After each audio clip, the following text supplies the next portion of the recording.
진짜 조심해야 되는 부위가 있습니다. 의사분들은 말을 아끼시지만 이 부위는 절대 맞으면 안 됩니다. 광대 보톡스는 잘못 맞으시면 잘못하면 안면 마비까지 올 수 있습니다.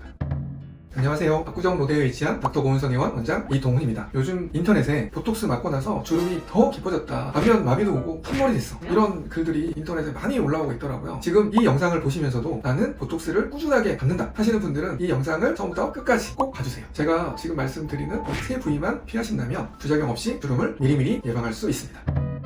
이마에 보톡스를 맞을 때 걱정이 되는 부작용이 두 개가 있어요. 하나는 이마 주름을 펼 때 너무 눈썹 가까이 놓다 보면 이 눈썹이 움직이질 않아요. 떨어져 이렇게. 언제 떠지나요? 이런 식으로. 한쪽 눈만 이렇게 감길 수도 있죠. 그렇죠. 그러니까 네. 또 하나는 사무라이 눈썹이 되는 두 가지가 있어요. 그 이유는 눈을 뜨는 전두근이라고 하는 이 근육이 옆에 만져보시면 이 경계 부위까지 있는 경우가 많고요. 시술할 때 이 안쪽으로 시술을 하는데 이 근육이 바깥쪽까지 발달하신 분이 있어요. 이쪽은 마비가 안 되잖아요. 그러니까 이 근육은 이렇게 당기는 힘이 남아있어요. 사무라이 눈썹이 있는 거. 그러니까 물론 가까이 맞을 때는 스킨 보톡스라고 해서 아주 약하게 피부에 있는 잔주름을 개선하는 목적으로 할 수 있어요. 잘해야 되겠죠? 목주름을 없애기 위해서 보톡스를 너무 많이 맞으면 목 디스크가 있거나 그러신 분들이 조금 증상이 악화될 수 있어요. 목에 이제 주름을 생기게 하는 근육이 있어요. 광배근이라고 하는데 여기서부터 이렇게 턱선까지 올라오는 넓은 근육이 접히거나 수축 때문에 생기는데 아주 얇게 스킨 보톡스를 시행하면 이런 게 개선이 되고요. 세로로 이렇게 주름이 진 경우에는 근육에 보톡스를 하기도 합니다. 목에 디스크가 있으면 위치를 잘 잡을 수 있도록 옆에서 근육이 딱 잡아주고 있어야 되는데 근육의 힘이 약화되기 때문에 디스크의 정렬이 틀어지면 목 디스크의 증상이 심해지는 경우가 있습니다. 꿀꺽 이 힘이 좀 부족하고.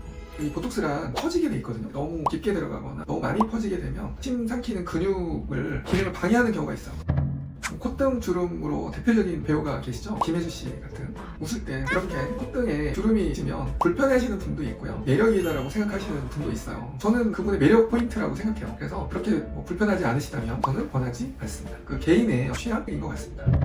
이제 그 다음으로 팔자 주름을 개선하려고 보톡스를 많이 하시는데 이 부분은 잘못하면 웃음이 좀 찌그러진다, 이렇게 웃어지거나 이렇게 보톡스의 양을 똑같이 주입을 해도 비대칭이 생길 수 있거든요. 이런 부분은 권하지 않는 거로. 정말 심각하면 줌을 질질.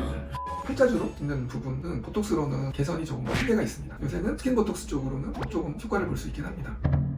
눈가의 주름이 보통 까치발이라고 하죠. 이런 식으로 이 주름을 없애기 위해서 보통 3포인트, 4포인트를 맞습니다. 그런데 이 눈가 주름이 볼 쪽에 있는 주름을 같이 없애고 싶어 하시는 분들이 있으세요. 그래서 보톡스를 눈가를 맞을 때 볼 쪽에까지 같이 맞는 경우가 있는데 그렇게 되면 웃음을 지을 때 사용하는 근육이 마비가 돼요. 비대칭이 생기는 거죠.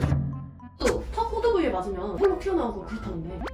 호두턱, 자갈턱, 보톡스라고 해요. 보톡스는 근육을 약화시키는 거잖아요. 이게 균일하지 않으면 한쪽만 되는 경우가 있어요. 비대칭으로 마비가 덜 된 부분이 홀로 튀어나오는 경우가 있어요. 알사탕 것 같이. 인중 부위에도 보톡스를 맞으신다는데 그건 어떤가요? 저 보시면 이렇게 자잘한 주름이 나이가 들수록 생기고 더 깊어지거든요. 고양이 주름이라고 하는데 이 주름을 완화시키기 위해서 보톡스를 하실 때 이것도 잘못하면 양쪽이 좀 비대칭이 좀 올 수 있겠죠. 광대 보톡스가 있던데 그 부작용이 있나요? 광대를 축소시키기 위해서 광대 보톡스를 하세요. 어떻게 하시는지 선생님마다 다르긴 한데 이 입꼬리를 올리는 근육이 이런 식으로 광대를 향해서 가 있어요. 그런데 광대를 줄인다고 보톡스를 하게 되면 이런 식으로 비대칭이 오거나 웃는 것도 어색하고 웃을 때 움직이는 근육이 마비되기 때문에 원하는 효과는 나타나지 않고 일상생활에 불편을 많이 초래하거든요. 광대 보톡스를 할 때는 조금 주의하셔야 되고 한몰이 될 수도 있나요? 근육이 일정한 톤을 유지하고 있어야 되거든요. 이렇게 딱 모양을. 그런데 근육이 힘을 유지하지 못하고 풀어지게 되면 그 부분이 이렇게 한몰이 될 수도 있죠. 혹시 콧볼 보톡스는 정말 전문 일반이 많더라고요. 저는 효과가 있다고 생각합니다. 그 이유는 효과가 있는 사람과 없는 사람이 있을 것 같아요. 콧볼을 움직이는 근육이 발달한 사람이라면 당연히 효과 있겠죠? 어머, 진짜 있네. 네, 저는 맞는 사람.